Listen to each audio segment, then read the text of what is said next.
It's a good feeling, like you walk in the doors of the venue and you can hear music coming through, and you buy a ticket and you go down the stairs, it gets louder, you open it and it's like... When you've got that one record and you go and you just sing every word and you know every beat, it's like pounding, it's driving, it sort of makes you want to dance.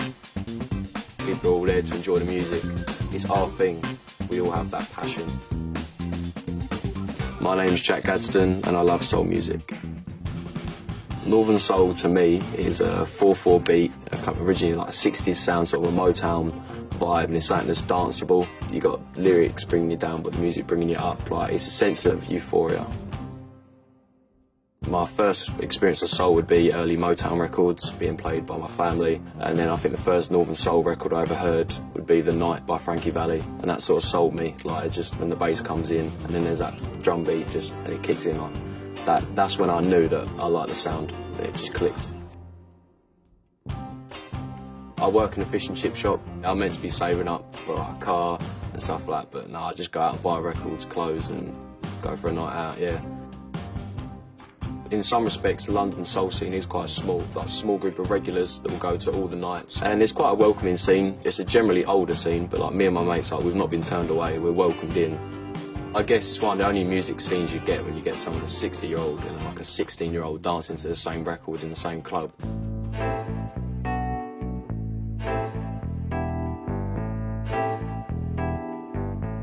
Northern Soul was named Northern Soul by a London record dealer who was also a journalist called Dave Godin, and he noticed that these northern kids were coming into his shop and buying older soul records, not the new releases, a certain style, you know, the Motown on the fours beat. He used to have a little box of singles for them, and he used to put Northern Soul for the northern kids, and the name stuck.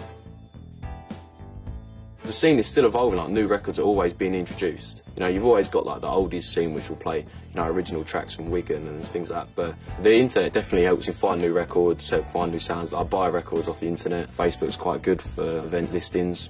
Purists would say that it's not really helped the scene, but for me YouTube's a great help because I can listen to all these records that I'll probably never be able to own.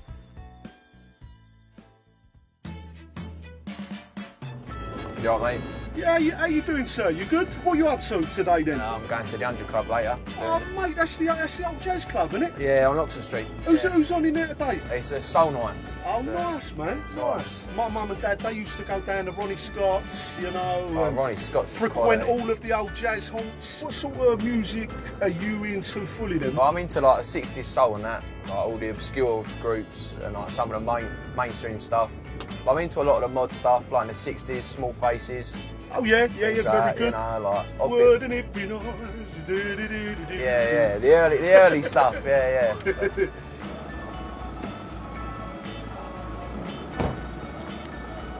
Thank you, sir. Have a good one, yeah. I've just started DJing. I DJ at Beat Surrender Club Night at 93 Feet East in Brick Lane. Different audiences will like different things. You know, like different clubs will have a certain style of music they may prefer, and other clubs may be like purist to like a certain like sub-genre. I play a lot of like oldies and like songs people know to get them on the dance floor, and then you try and slip in your own records, ones that you've found for like £2 in a charity shop. That's a good track. I've only recently heard that one. That's a repressing as well, but you know, I don't care about that kind of thing. Yeah, I'd rather play the records than people not actually hear them. That's one of my favourite Northern songs. Yeah, see, my favourite changes every day.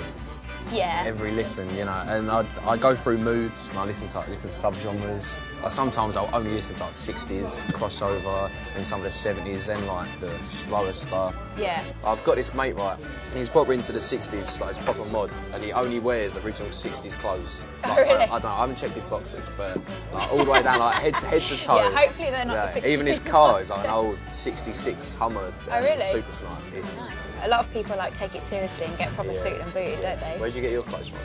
I'm not really like, I mean, I kind of wear like quite a lot of 60s stuff, but like kind of just pick it up in cheap vintage shops and, you know, like Pop Boutique and eBay and stuff. Yeah. All right, should we make a move? Yep, let's go. Thank you. Thank you, my friend. See you later, mate. Bye-bye.